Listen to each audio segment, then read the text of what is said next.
na. Oh, ayan na si Mila. Susan. Uwi ka na. Si Alice. Kompleto kami ng Forever Young, single moms.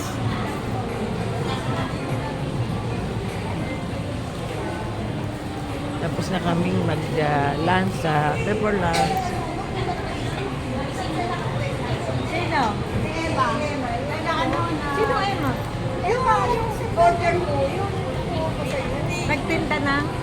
nasa Pritil, nagtitinda na daw siya.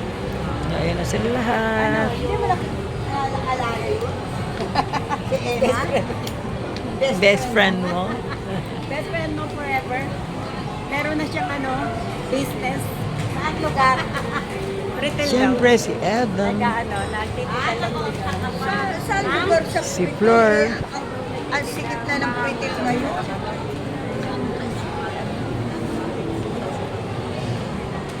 Cecil at si Susan at si Alice. Ako ano yung rin? Bigyan mo ko. Ano? Hawakan mo. At ako. Hawakan mo. Dito ba? Oh, at ako rin. Thanks for watching my